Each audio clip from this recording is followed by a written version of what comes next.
Last month, I made a video biography about the blues legend John Lee Hooker. Could you please talk about the album Hooker and Hit? How did you the band? Get to him. It was Kennedy Hit idea. Yeah, we were fans of John Lee Hooker's music since we were kids, since we started playing blues music. I heard John Lee Hooker's records even in Mexico City when I was with Javier.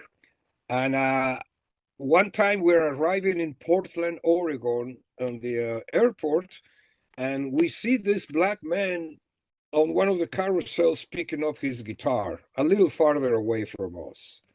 And we noticed, hey, that's John Lee Hooker. So we went running towards John Lee Hooker. Of course, we love his music and we admire him so much. And this was our first chance to meet him in person. What a coincidence that we happened to be at the same airport at the same time. You know, he was playing some kind of gig there. At the time, he was not very popular. He was not making that much money and nobody knew him. So we ran towards him. We were the groupies this time.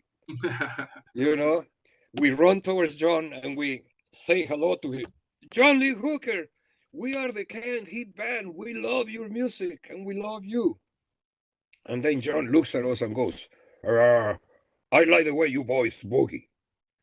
That was his answer to us. I like the way you boys boogie. And that's when the idea came, when Bob said, okay, you know, we love you, we love your music, because, you know, in our music, you can hear John Lee Hooker's influence all the time. All the time, sure. All the time. In a lot of our music, the boogie, the fry hockey boogie, On the Road Again. I mean, John Lee Hooker's music is all over Canned Heat. So anyway, so John said, I like the way you boys boogie. And we shook hands and we decided to make a record together. It took a few months for the record companies to, you know, to make a deal because we were in different record companies, but eventually it happened and it was a wonderful session.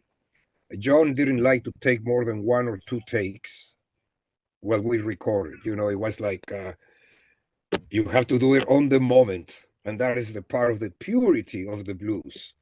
Yes. You see, the purity of playing on the moment and improvising. And, you know, you improvise all the time when you're playing blues music.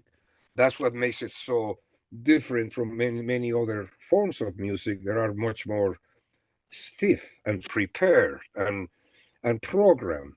All that doesn't count in the blues. In the blues is the moment and the inspiration that comes out in the moment.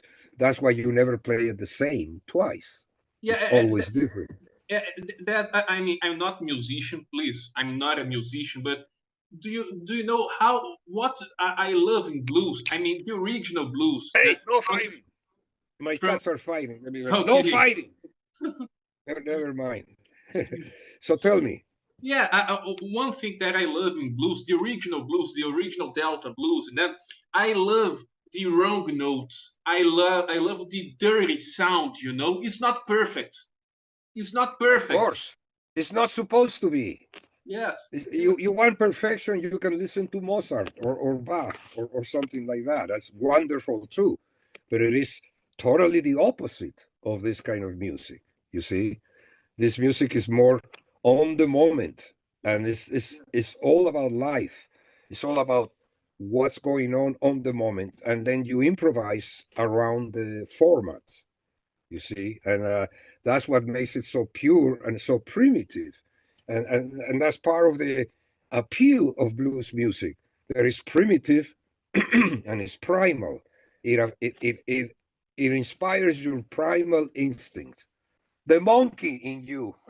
You know, that's what it is, and that's why it's so simple and so primitive, and that's the appeal of that kind of music. So primitive, so pure, and so human. Blues music is human. That's why I said it's primal. Yeah. You got to, you know, it affects you inside. Yeah. It goes back to so much. Is the root of music. Yes.